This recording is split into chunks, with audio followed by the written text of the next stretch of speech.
Hi, I'm Colin Clark, editor of Breaking Defense.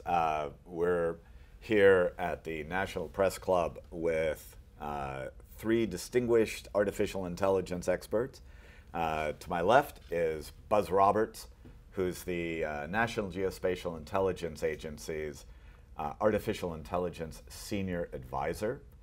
And then we've got Jeff Kimmons to his left, who's the Intel executive from Booz Allen Hamilton, and his colleague is Scott Jachimski, who is the Data Science and Artificial Intelligence Lead for National Security at Booz Allen Hamilton.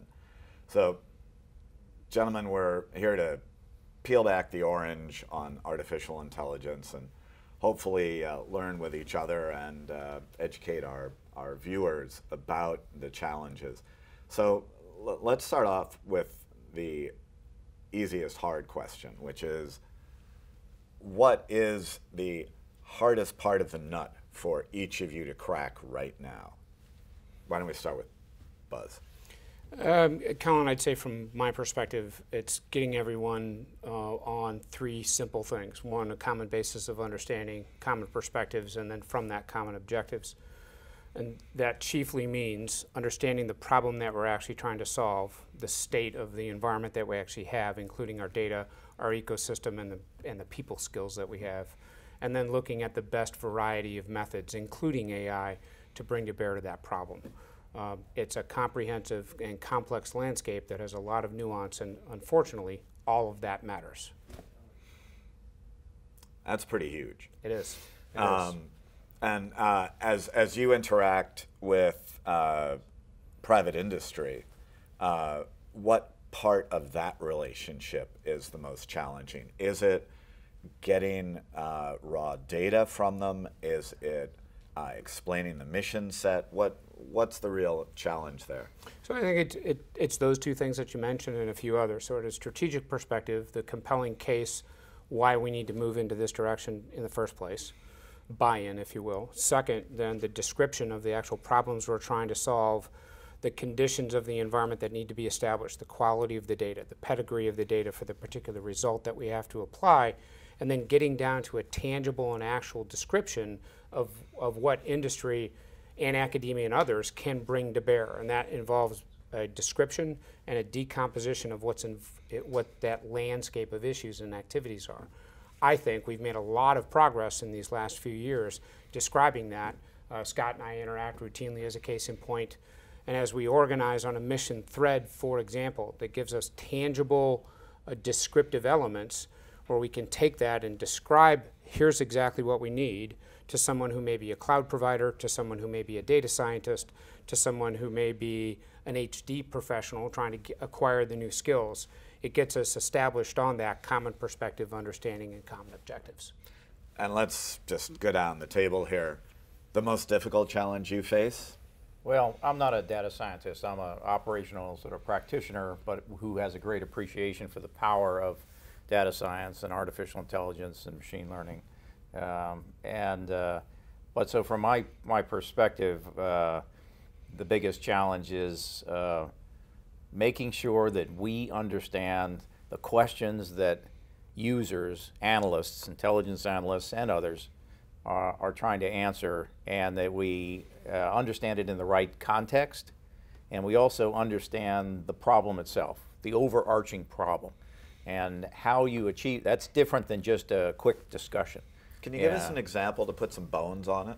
Well, so meat on the bones? We could have a meeting with analysts and we could ask them, what are your hardest problems? And in a 30 or 40-minute period of time, we could come back with some notes.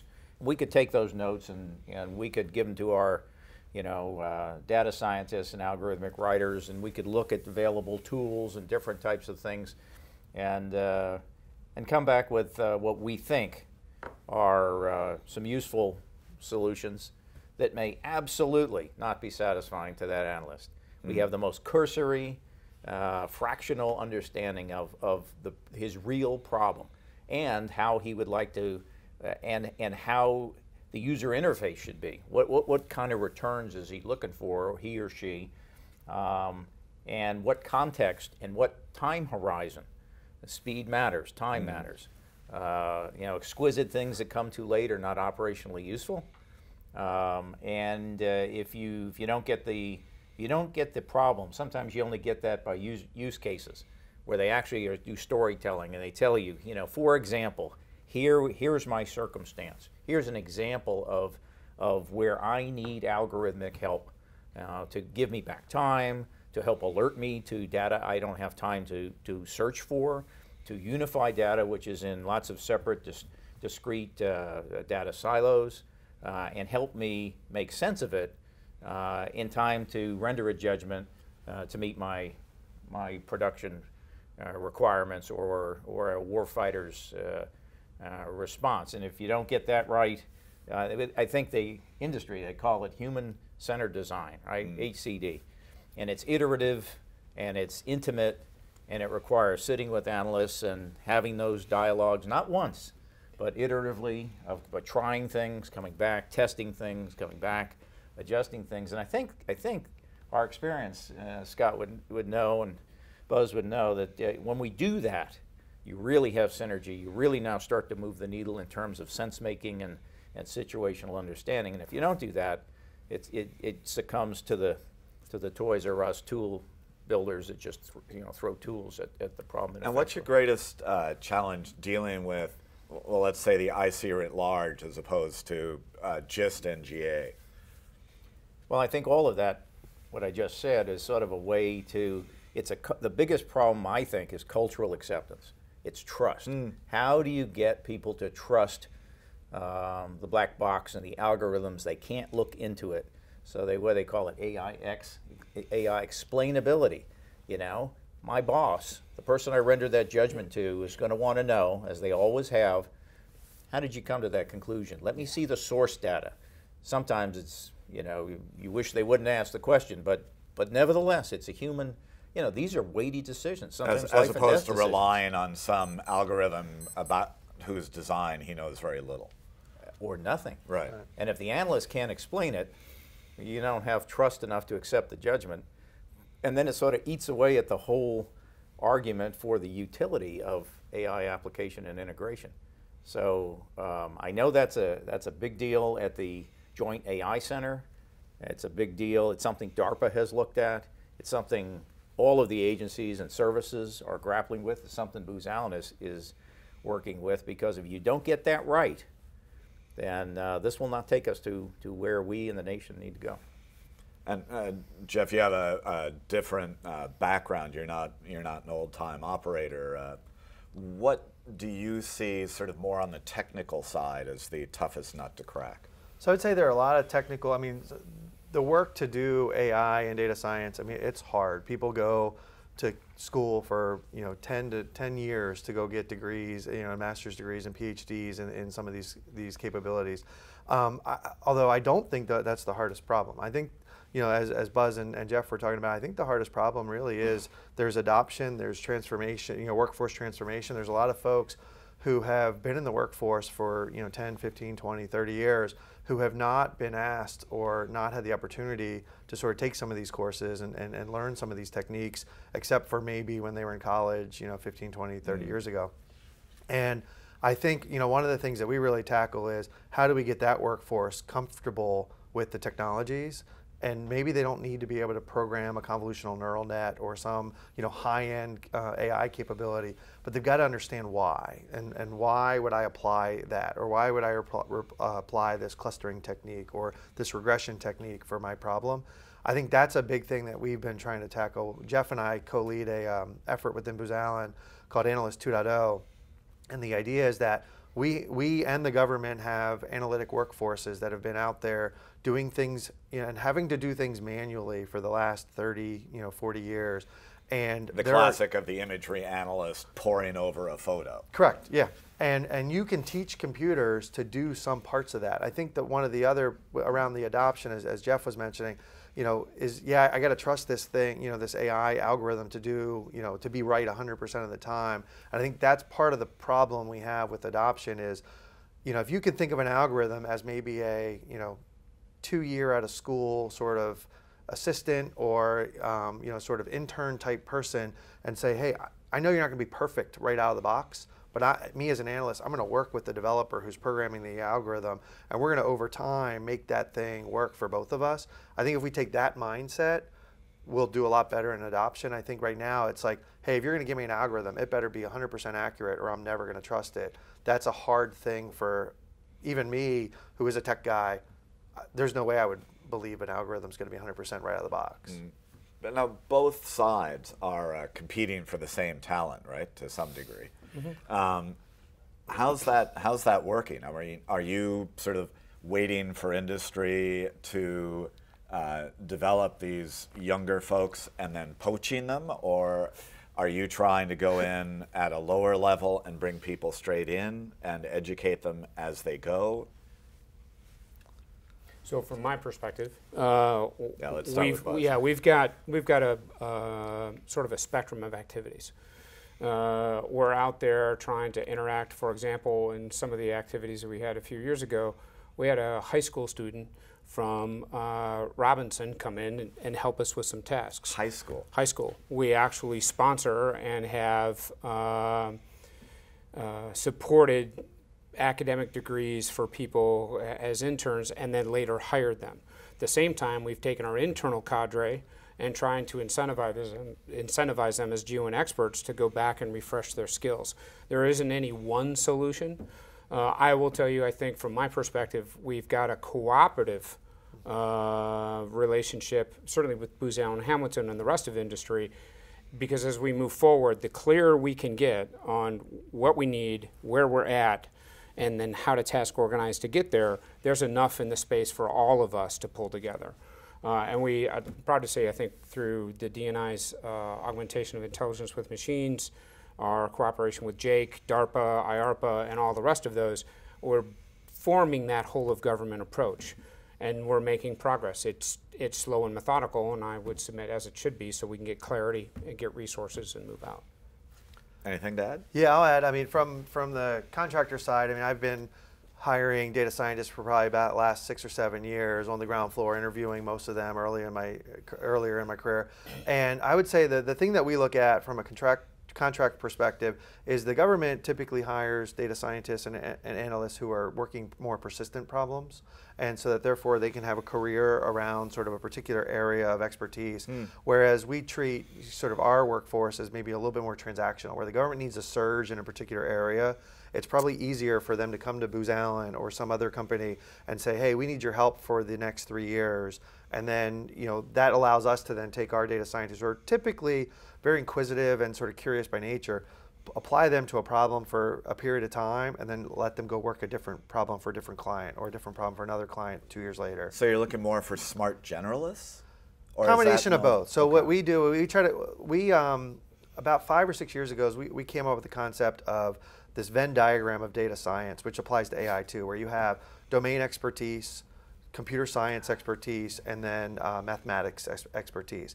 And our view is we've got to have a combination of all of those folks, because if you have all 3 of those skills, you're the mecca. We call them the purple rhino or the pink elephant or whatever we want to call them. And we've found that those are hard to both hire, deploy to government, and then also retain, because they're just in so demand. So what we've tried to do is create teams that have those varying skill sets. So maybe our math expert jumps from job to job, or maybe our computer science person moves from thing to thing. But the domain person typically will then stay side by side with the particular client. If I could just add, I think there has to be some public-private partnership in this, because Booz Allen runs the summer game program, brings in 300-400 every 6 weeks, every summer, really brilliant STEM-oriented people and computer science-oriented people. And I assume this is from universities. These are from universities, and we're not the only corporate. I mean, other NGA has a great one. Members in industry, the government does it, industry does it. In fact, we all need to do it. But the ones that come to us, usually in their rising seniors, typically. They were interested in making a career. About 75–80% of Booz Allen's business and many others in industry is with DoD. It's typically classified work. They don't come with clearances, and you need a sponsorship, a government sponsorship, to apply and begin the somewhat lengthy clearance process. And so Have we gotten under 2 years yet?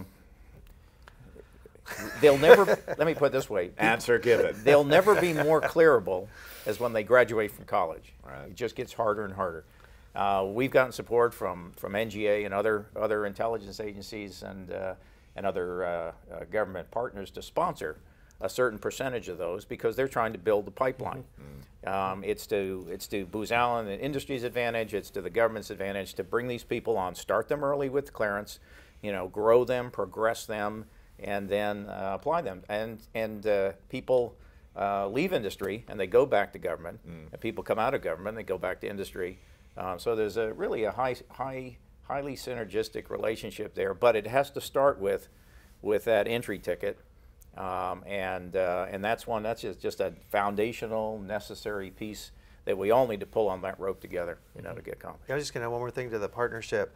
I spent probably the last 6 or 8 months, I've been off and on providing Python training for our clients. Can you explain that a little? Yeah, so Python, scripting language that allows you to basically, I would say out of all the programming language I've ever dealt with, it's the easiest for sort of a novice to understand. It's basically being able to program in English. So you say, I want to do this. So someone like me Correct. could work yes. with it. And so I actually work with a couple different agencies where we're providing that training as part of our workforce that we're bringing up, but we're also providing that training back to the government so that they can enhance their workforce. And we do that both at the practitioner level as well as then the senior executive. We have a deep learning or machine learning or AI training for senior executives that we offer to our clients as well. Now, Buzz, you mentioned earlier on the AIM. Can you tell folks what it is and sort of bring us up to date on how effective the cooperation is getting across the IC, and also how well focused the AI effort is becoming because of that? Yeah, sure, Colin. So the DNI stood up a cross-IC-wide AIM study team, had the privilege of being the NJ focal point for January of last year. After about 10 months of study that, quite frankly, stood on years of work even before that, it fomented both the compelling case and the top-level coherent strategy to try to organize against, here's what we need, both at a top level and some initial decompositions in terms of, here are the hard things that we need, attributes out of cloud as an example, attributes out of the data landscape, and the soft landscape as skills that we just got done talking to about, and then some common things like AI security, AI explainability, and we brought our IC-wide perspectives, so the perspectives that the different agencies have and the functional managers for the different disciplines require different attributes out of those things that are there, be it people, hard science, and even cloud attributes. So we organized ourselves on a series of elements and then working our resourcing and unified activities as we have gone to date. Routine meetings happen, just was one up at one at the DNI yesterday. We're rolling things into the budget and rolling things out to try to get organized and synergistic efforts moving forward. So basically the IC is trying to not only focus at the high level on developing AI, but making sure that all of the agencies across it are talking to each other and setting common standards. Yeah, and as a case in point, there are a series of mission initiatives, and they're led by the individual agencies. There are certain enabler initiatives. Some of those are led by the different agencies, but they're all under sort of a centralized management, decentralized execution. That same model and the partnership is also ongoing with the Joint AI Center from a DoD perspective, as well as DARPA, as well as IARPA, and other partners across government. Are you guys seeing any benefit from this in working with government? Is it making it more effective? Give us some idea. Well, let me just say that you've got to have champions. I mean, it's one thing for us to sit around the table and talk about it. We're very close to the problems. But without champions, you don't have the budgetary support you need to really do big things. So the wonderful thing about, at the time, the then Deputy Secretary of Defense, Bob Work, and subsequently DepSec Dev Shanahan, both embraced it, became a champion at DoD for this, supported what the Undersecretary of Defense for Intelligence was doing with algorithmic warfare, starting with, across a range of tough problem areas, starting with just streaming video from airborne sensors, right? Project Maven. Project Maven. And so, you got to start somewhere. And that lives on as a national mission initiative cluster, really, of tasks. So I think that's an important thing, and we didn't have that before. The DNI has stood up to be a champion. Now we have a DoD champion as well, which is necessary. And obviously there's other non-intelligence mission clusters, right, for predictive maintenance and for disaster assistance and relief, and so other things as powerful adjacent opportunities. But I think that's an important part. And then you start with tactical wins. You start with trying to automate some of the manual, almost painful processes that we call them TTP techniques, tactics, techniques, processes. Just to stay with the streaming video thing. I mean, human beings, very smart analysts, 24 hours a day, 7 days a week, cluttered around viewing terminals, looking at this data and basically trying to make staring sense. at a screen. Yeah, it's trying to make sense of it in real time. Right. And reporting that to people who can use that and integrate that in. Again, very manual, very numbing. And it does. One could argue a waste of a very good analyst in some respects. But it also doesn't take account for the same target, the same area which was surveilled last week, last month, last year, right? So, and so many of intelligence challenges start with this question. So what has changed? Change. What has changed?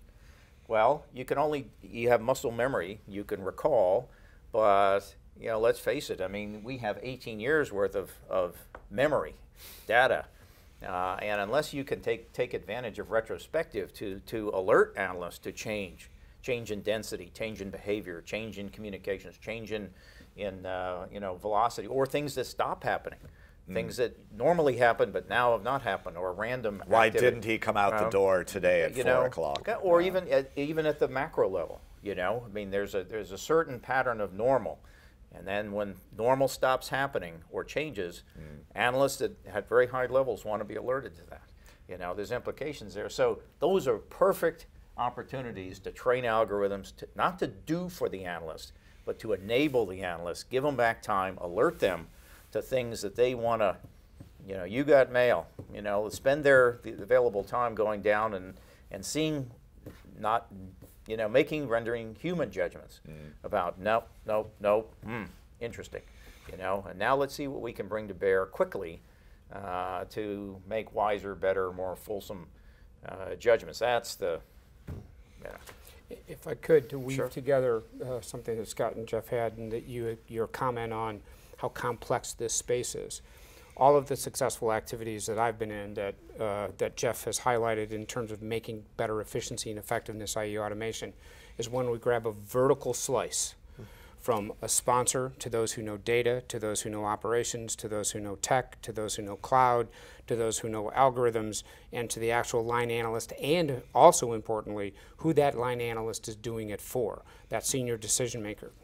Because then you can start to discuss, here's actually the art of the possible on different data sources, different methods, different techniques that you didn't know. That power, as we've brought groups together, has really made things sing. Unfortunately, that demands that everyone has a common basis of understanding. So as Scott talked about, what Booz Allen Hamilton's been able to go do on setting a common perspective about AI. Here's what we mean by what we say, and here are good questions to ask. That can't be understated as such an important and seminal ground foundational element to progress from. Maybe this is the perfect moment to ask you, where are we with AI right now? I mean, a lot of people who read us, we often get comments on our stories, sort of, oh my God, we're going to have killer robots. There is the effort to stop killer robots worldwide.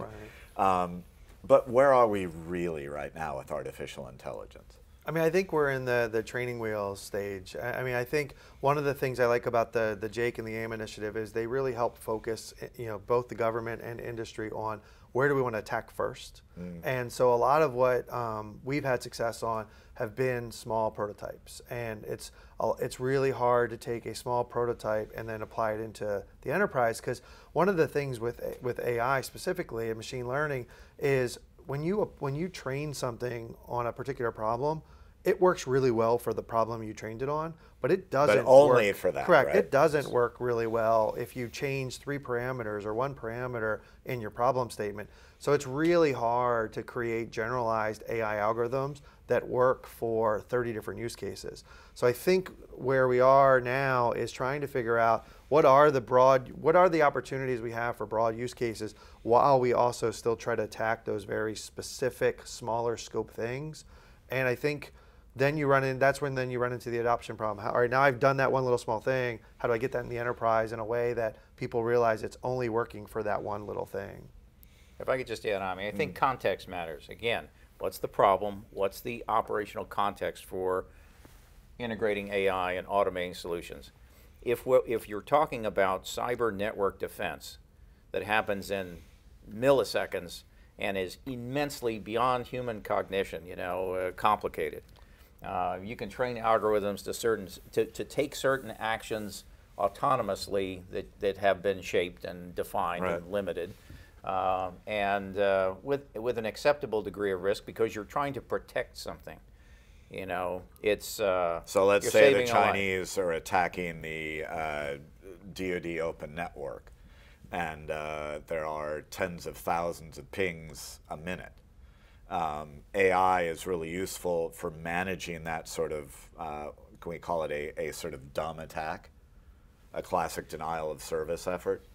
Is that? I think that it's much more acceptable, ethically acceptable, socially acceptable, and from a risk management standpoint, acceptable to our government, to allow some of those things to be instantiated and occur. Now, I think there's a threshold, though. There's a gray area, and then there's a threshold when you're now talking about discretionary, offensive, destructive things, not necessarily loss of life, but things where you need to take other factors into account: proportionality, operational, the laws of war, accountability, the rules, rules of engagement. Things where humans have to stand accountable for that. We already accept a certain amount. I mean, for integrated air and missile defense, there's a human who flips a switch, and if a theater ballistic missile flies, it dies. And that's acceptable to us. We've done that for 20 years at least. But it's kind of defensive in nature. If you want to shoot a ballistic missile into someone else's territory, that's an offensive thing based on a variety of different feeds. Could it be a policy decision, have to go extremely high in government, or at least in the theater within the military, to the Secretary of Defense or a theater combatant commander. Is that necessary? Is it proportional? All the way down to the tactical level. And we talked about the rules of engagement allow for things that may be morally and ethically repugnant and unacceptable to our soldiers, sailors, airmen, Marines. And so that's why we have a targeting convention called PID, positive ID. It's not probable ID, it's positive ID, and someone has to stand accountable for that. And I don't see, at least in the American way of war, that ever changing. So Buzz, let me ask you, since NGA does a large part of this, the classic image I think a lot of Americans have of the Hellfire, spending days and days watching a spot, and then when the high-value target comes out, the order is given. If everything appears copacetic with collateral damage and the rest, the order is given to fire. Now, are we at the stage where an AI could lead you up to that stage? And how is the government building the ethical framework to ensure that that process remains with a human in the loop or on the loop, depending on what we're looking at? So I think start off with this simple comparison. The more definable the task, and if the task is to analyze but not respond, we're at a state, and I think Scott would agree with me, where we've made inroads and where we're making progress. If we're talking about, and I'll cite Jitendra Malik as the University of California, Berkeley computer science chair. He gave a great pitch last year, and he said, we don't even have AI at the state of the cognition of a 3-year-old. So to cognitively ascertain, realize, make a determination, whether it's to analyze something or to respond. So given those two spectrums, let me give you an answer. Still to this day, and exactly as Jeff talked about, given international law, law of armed conflict, and the other constraints, someone has to be accountable. So while personally I'm not involved in the discussions, I'm aware of the discussions that are beginning to emerge on how would one begin to deal with that if some kind of a machine-based process could even get to a point where it's accurate, reliable, provable to get to that point. We're not there yet. So given that spectrum... Years, decades, do you know? You know, what was it, Niels Bohr, who said the predictions are really difficult, especially about the future. Good question. Nice dodge. Yeah. I am certainly not picking the March Madness winner, so I'll beg off giving you an answer, because I don't know. But I think we're making progress, and it's prudent progress, and it's thoughtful progress given the context of, just as Jeff talked about, how we have to operate, and as a democratic nation and democratic partner in the world, openness, transparency, and accountability. Accountability for machines really is in a nascent stage, and we're just not there yet. Now, one of the basic, and I think this will probably get to where you're thinking to, is we've got, in particular, China making an enormous society-wide effort to develop AI.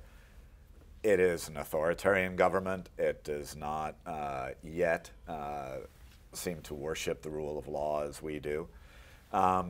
If the Chinese build, over the next 10 years, an AI system that can drive offensive warfare, and our response time is slower, what do we do? How do we manage this balance? I think one of the things, sort of to how Buzz was sort of answering the last question is, I think right now AI, where AI is strong is in building blocks. Like I was saying, very narrow focus, like really good at these types of things. I'm good at counting, this particular object on an image, or I'm good at looking for this particular, trigger for this particular sort of model. One of the things we're building out now in conjunction with our clients are sort of basically digitizing these models, and like that an analyst thinks through now is, all right, if these 4 or 5 things happen, that means X. And so what we're helping to do is to digitize those things so that then as the computer can try to be a little quicker than a human who might look at 12 images, might go get some coffee, might go do, have 3 meetings where they got to go brief, assessments or something like that. If we can get the computers to start thinking like the workflow of an analyst, then we might be able to, stay ahead of that particular problem. And I think we are, if it's 10 years or if it's 3 years, I always feel like, we will keep up with a good crisis, and but until you have one, it's hard to then get the planning that you need sometimes to prep for something that hasn't happened before. But let's flip it a little on its side. If an adversary is able to act and respond more quickly than we are because they do not have humans in the loop, is that an acceptable risk? From my standpoint, I think that's more of a policy question than it is a technology question. The state of it, from a technology perspective, it's really going to be to what level of accountability.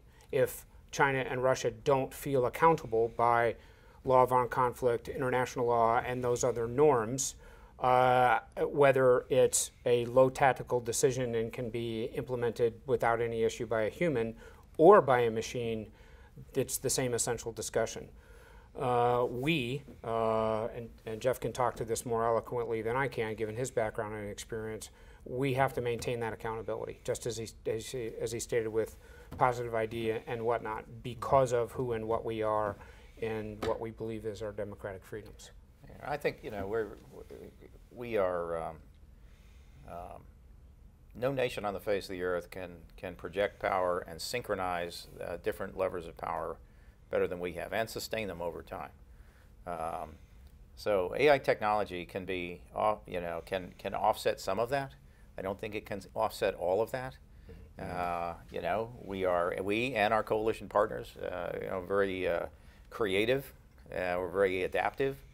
We're getting more so every day. These champions, this evolution. I mean, we're not certainly sitting still. And I think where my speculation is that certain capabilities can be fully automated at certain levels for tactical effects. I don't think that gets you to a strategic outcome any more than chemical weapons. Can you give us an example or two? If you had UAS, unmanned aerial vehicles and platforms with algorithmic identification sensors which would tie to strikes and weapons, sounds scary. I think our experience has been you would waste most of your weapons. You'd kill the wrong targets. You'd kill men and women in school buses and wedding parties. And if you don't care, that's fine, but that will come at a strategic cost in terms of publicity, in terms of condemnation, in terms of your ability, you know, so these tactical expedient things that appear to be, which are popularized and sometimes in the media, I think I don't see that as war-winning strategic capability. I see that as a almost poisonous road to a bad outcome, because you know, what are the triggers that get you UN Security Council condemnation? What are the triggers that start to turn populists out, you know, lose confidence in your judgment, your ability to have a successful outcome? Does that really help? If we could do it, would we do it? Even if it was within the rules of engagement, we wouldn't do it. Why? It's counterproductive. It would be a fool's errand. It'd be a misuse of technology. So I think there's certainly some challenges, and we have to have counters to their capabilities, and we need to give them other dilemmas that they've got to respond to. So it's not a one-way street here. But I do think that, from what I've seen, that you know, war is complicated. War is very complicated. There are lots of judgments and lots of proportionality and lots of equities and lots of stakeholders and lots of consequences and more lethality. If the backdrop for this is a super lethal juggernaut of AI capability, you know, you don't kill your way to strategic success. You know, I don't think history tells us that, and I think it sets you up for strategic embarrassment and probably failure. So I mean, that's, every case is different, I realize, but I think there's lots of risk, huge risk associated with the employment of the kinds of weapons that are being described. And if I may, to pile on, to bring it down to a real simple example on the fragility of the technology. There are two papers out in the research community, both of them external, I think, to the US. And one of them highlighted the fact that a computer vision algorithm trained to identify pandas with the change of one pixel element was completely negated. So of the thousands of things in there, just the tweak of one element completely rendered it useless. At the same time, another researcher developed a patch, and that patch causes trained algorithms to determine that whatever it's looking at is a toaster. So the fragility of what we're dealing with, everyone is going to have to deal with. There may be concepts we'd like to cut everyone out of the loop and employ that. It could be, just as Jeff articulated, wasteful, inaccurate, and more damning than positive. But at the fundamental technical level, there are massive amounts of challenges that all of us have to contend with. And this gets us to one of the most, I think, interesting long-term challenges is how we train these algorithms, which requires enormous amounts of mission data and all the rest. Now, NGA, I believe, was the first of the intelligence agencies to try and work very closely with small business to encourage this data swaps. How are the three of you working this issue? You know, making sure that you're looking at the right data sets, that you're for the right reasons, and that you're not selling your intellectual property short, and that you're not seeing things you shouldn't be seeing legally. Mm-hmm. You want to start? Or would you like You to can start. So we started off fundamentally with, as we talked about earlier, some key partnerships. So via InQtel and the SpaceNet Challenge, we were a partner in that endeavor to try to provide representative, think of it as open source geospatial intelligence from an ISR perspective on various, it was buildings, roads, and other areas, chiefly in South and Central America, Brazil, and a few other locations. At the same time, we partnered with DoD, specifically the Defense Innovation Unit, on an XView challenge, which took different data sets, some different problems, and some different objects that we were interested in, provided that out, and basically tried to describe, here are representative samples of data that representing some of what we have to deal with, some of the operational challenges, and try to incentivize different and unique approaches. As we stated earlier, in the AI space, there are thousands of different kinds of algorithms with thousands of different approaches. Just on deep learning, to your example, and neural net designs, that's probably one of the most rapidly exploding spaces as there are now. So it's very difficult to keep up with what's the state of the art. A way to do that is to provide representative samples of our data and of our challenges and see what results come back. And from your side? Yeah, we participate in those types of events, as well as, you know, clients also have CRADAs and different other contractual mechanisms where we can get access to data. I mean, one of the things for Booz Allen Hamilton, we have, you know, we don't build sensors, we don't have a lot of our own data, so we heavily rely on partnering with the government to get access to their data in productive ways. One of the things I think that we have to continue to do is figure out what we do on investment versus what we do with the government, and really make sure internally as a company we are keeping those separate, so that the things that we do with the government that the government either co-owns or owns outright are different than the things that we invest in that we want to retain our intellectual capital rights on. And we have, I mean, like of all of our competitor mates, we have heavy processes around sort of managing those two things. But I think the value of the partnerships is really important, because, like, Buzz has access to just billions and billions of records of data that I can't get to unless I go through a partner like NGA. But they've been great to work with. So as we look at, and one of the things that strikes me just talking with you guys through this is not only the technical complexity, the ethical complexity, and the legal complexity of all this. How are you, given that a lot of the, are there really new issues that you're grappling with, or are you basically applying sort of age-old military principles and legal principles to what you're doing? What's the mix there? So what I've been exposed to thus far, I think it'd be fair to say we're using what we know now, that ethical and legal framework, and exploring as we go through a series of implementations. We're exploring that space and driving to new problems, and even trying to advantage new data sets. There are issues when it comes to, for example, intelligence oversight, and what we as an intelligence community can do, and some of the openly available data and how we protect civil liberties. We're not moving off of that in any method we choose, including AI. From an AI perspective, it really gets back down to that determination, and as Jeff talked about, that response. So at what point do we have enough reliability, repeatability, explainability, and that's where DARPA and others are coming in.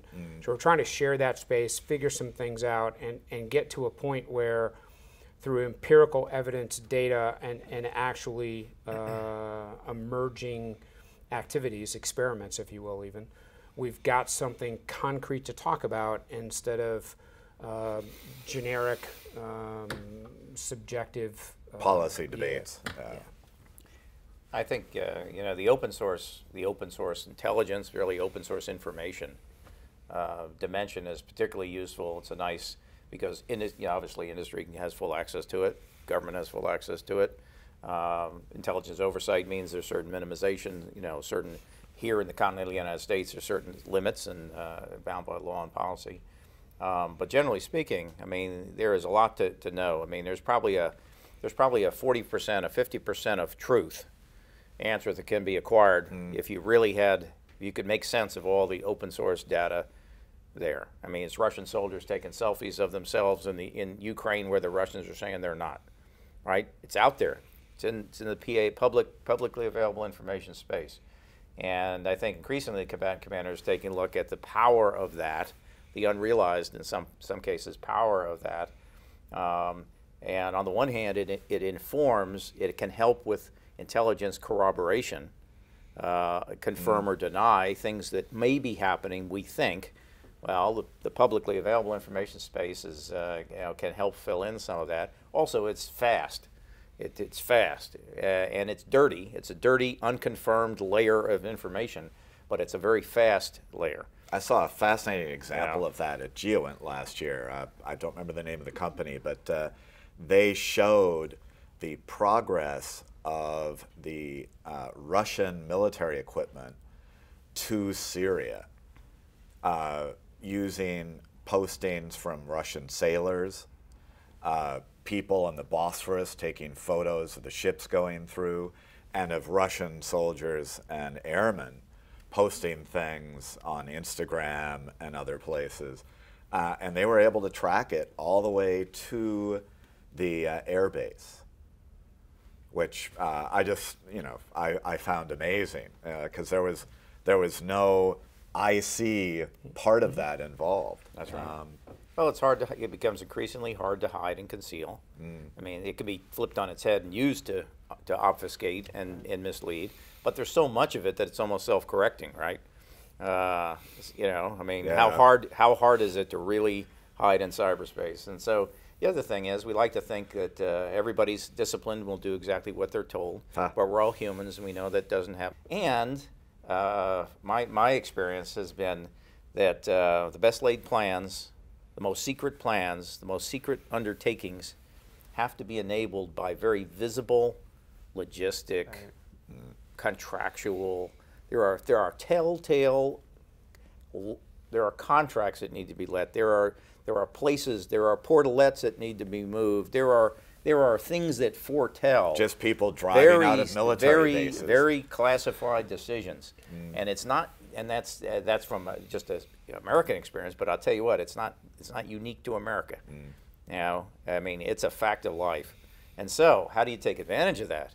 And can you train algorithms now to help search across those, you know, infinitely large but very dynamic and very low latency indications? Can you discover them in time to alert, so that we can bring more exquisite things to bear to actually make that positive identification, which could then, if you can do that quick enough, then you have other levers of, you can go diplomatic lever of power. You can go, it doesn't have to be military. It can be informational lever of power. It can be economic lever of power, you know. And so I think that's in our future, and we're increasingly getting more and more adept at that. Industry has to play a role in that, because you know, structure is very hard to come by in the government. To actually increase government structure in the palm and fight all the battles. I don't know. What can you do? Unless there's a crisis. What can you do with 1 year expiring discretionary contingency money? Right.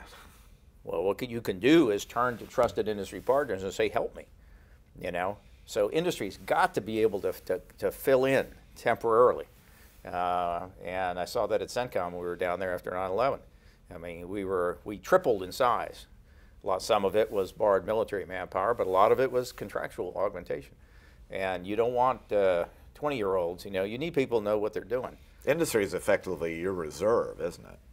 Yes, and quite frankly, they're a mission partner like everyone else.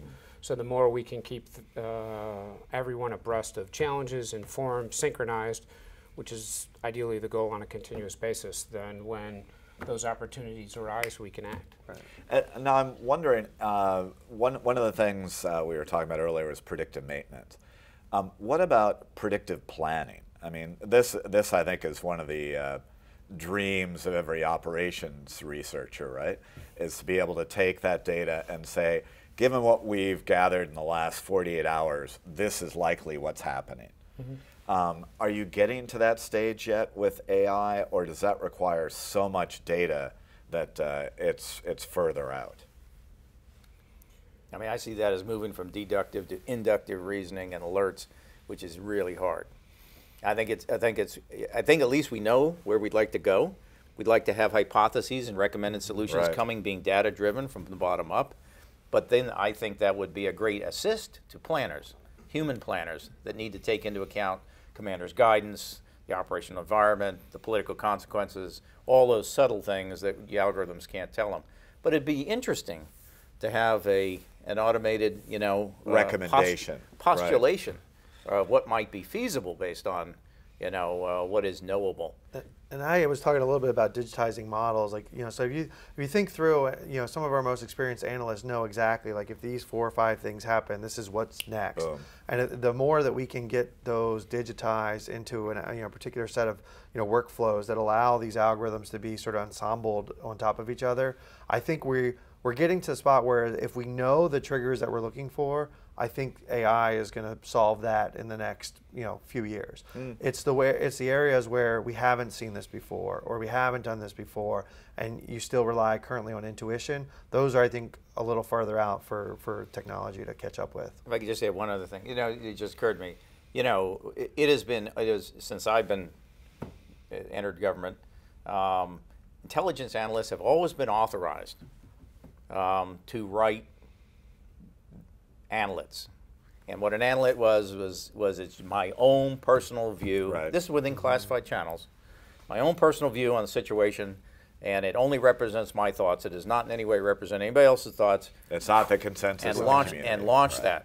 I mean, it's always been there. It's been done, and sometimes it's and if it may or may not be helpful or useful, but it's important. Now, just imagine, if you get to the point where I think what we're describing is essentially an automated inductive reasoning and automated analytic, right?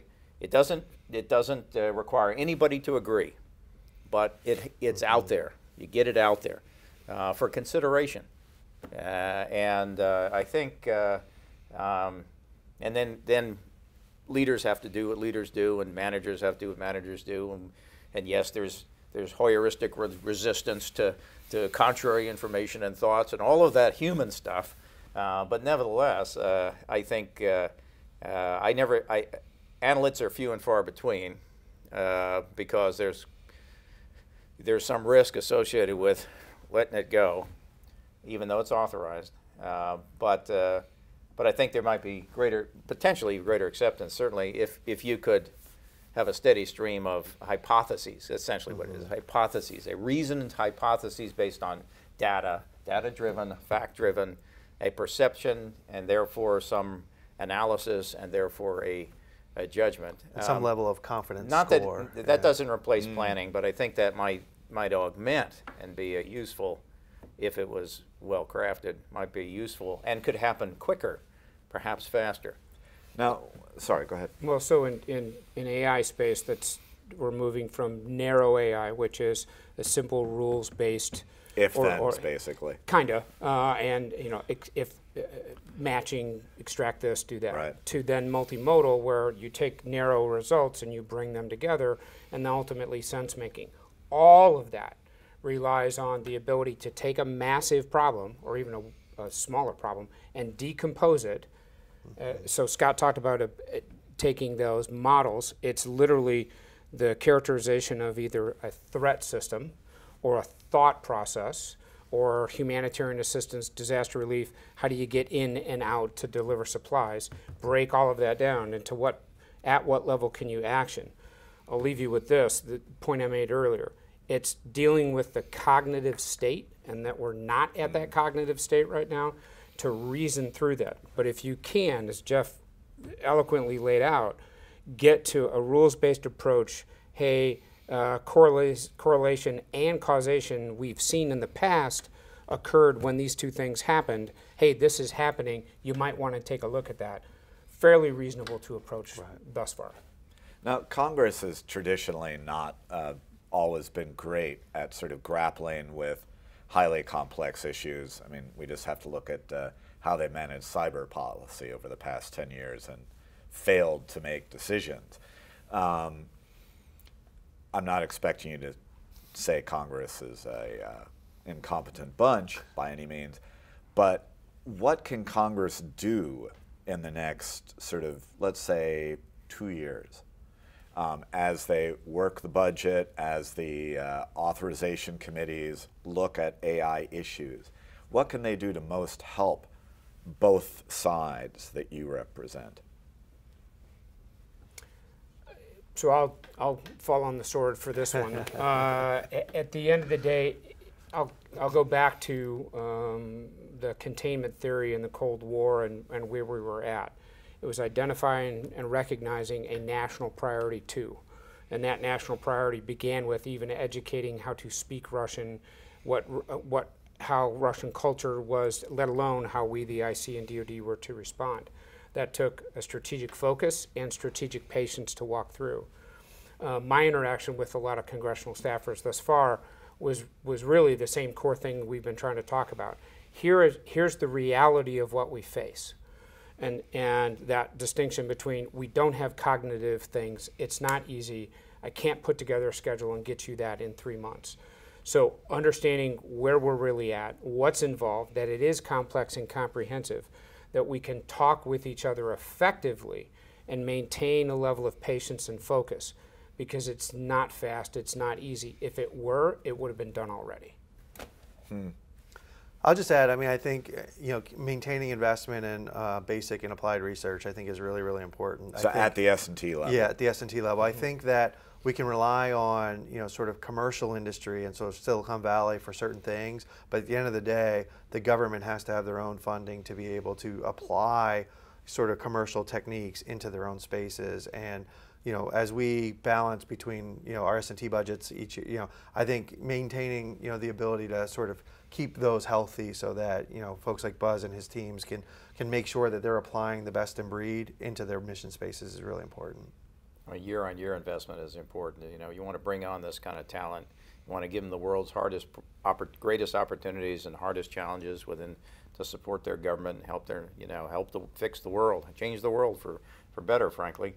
If the funding's not assured and they don't have a career and there is no long-term strategy and plan, which is awful hard to have that if you have budget uncertainty and it just blows with the wind. If it's really a national priority, as I believe we've had champions state and say, then we need to invest in it consistently year on year. It needs to be bipartisan.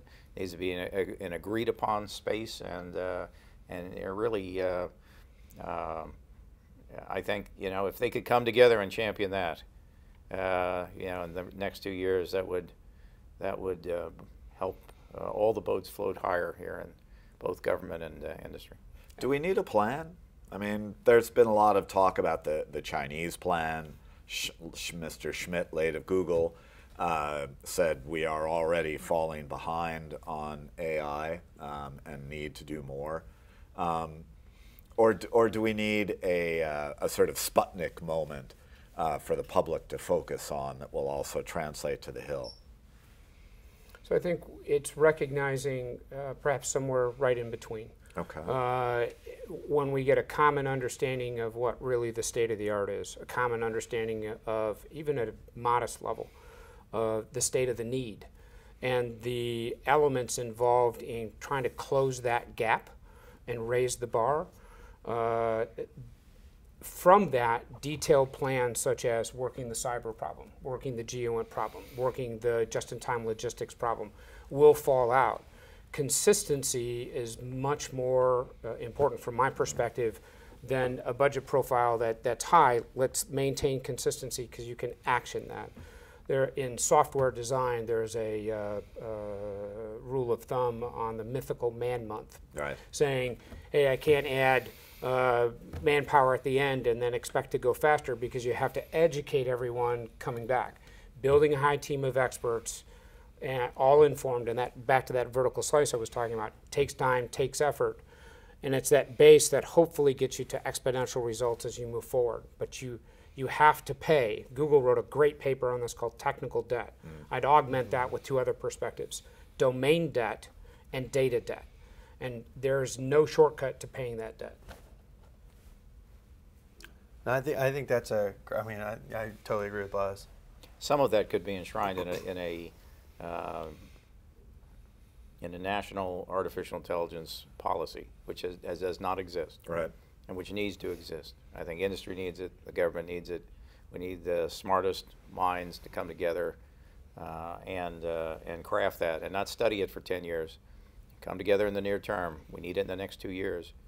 And if Congress could help move that forward and champion that, I think that would help in many adjacent areas. That's a really interesting idea. I haven't heard anything like that from anybody on the Hill. So this may be a moment we can use to help educate and maybe drive things along. So as we can't talk a lot about the classified spending flow, unfortunately. But one of the things that does seem to have been the rule, I think, looking from the outside, is that the IC has been sort of leading the way on artificial intelligence, with DoD sort of coming in and now moving briskly ahead as well. Is the IC still sort of leading the way, or have we gotten to the point where there's enough momentum that everybody's chugging along? I think everybody's chugging along at this point. I think there were some things around the cloud and C2S and iSight and those types of things in the IC community that allowed for us to do certain things maybe before Department of Defense. But I think with things like Project Maven and the stand-up of the JAIC, and I think the DoD has quickly realized the power of AI and quickly realized that they can't rely on the IC for all of it. They have to do a lot of things themselves, and I really feel like there's two parallel paths right now. So if you break the problem down into two areas with one overlap, so the IC's responsibilities in support of DoD and as well as national security decision making, it's forming that knowledge base where we can share understanding. That shared understanding is then put into action by DoD. So as you look at the spectrum of AI technologies that I would argue have been around for 30 years, they've been in place. Natural language processing, text analytics, they've been in place. And at different levels, tactically, operationally, strategically, they've all been laid in. Jeff's example on theater ballistic missile defense, for example, is a great example of where AI has been applied, and that's in taking action and decision making. The issue, as I see it, is trying to bring everyone up to that common level of understanding and increasing the awareness and sharing more and more. So I think there's enough of a uniqueness, but an overwhelming amount of common, relatable, and overlapping, yet with distinctions, focus areas that we, DoD and IC, and the rest of the government share. Because after all, you got Title 10 and Title 50. Yes, so. yes. I think the intelligence community has a higher sense of urgency. I mean, just inherent in the nature of it. I mean, it's as uncertain as the weather. You know, I mean, it changes all the time. Speaking of something that uses amazing amounts of data. Yes. Yeah, and therefore, I think leaders across every agency, and that includes the services, you know, because they're parts of the intelligence community at lots of different levels, really feel we've got to make visible, tangible progress. I mean, we cannot wait. I think that's why they started where they did with Maven. I mean, they started in USDI. They started it with streaming video because it was fractional and it was addressable. I mean, you have to start somewhere. You can't win everywhere. You have to start somewhere.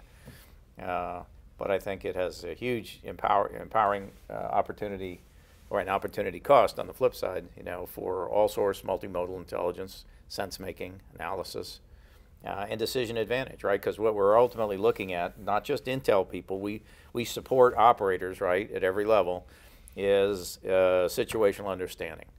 That used to be the Army's top warfighting challenge. Situational understanding, because absent situational understanding, you cannot get to decision advantage. We can make them fast, but it's not going to be fully informed, and then you miss, and you're subject to being misled or missing opportunities that would otherwise be available. So, I think the IC, I think the larger IC does have a high sense of urgency here. It may not be. I think it's realized, but I don't live in that world, so I couldn't tell you if it's equally compelling in all of the other use cases that are out there that are starting to emerge. To shed a little light, that's the one aspect that was uniform across all the AIM activities. There's a compelling case in every discipline, in every mission area, and in every decision-making echelon. The data to analyst mismatch is only growing, but at the same time, commercial industry, for example, can be wrong half the time, and without an analytic that ever did that job, that's great.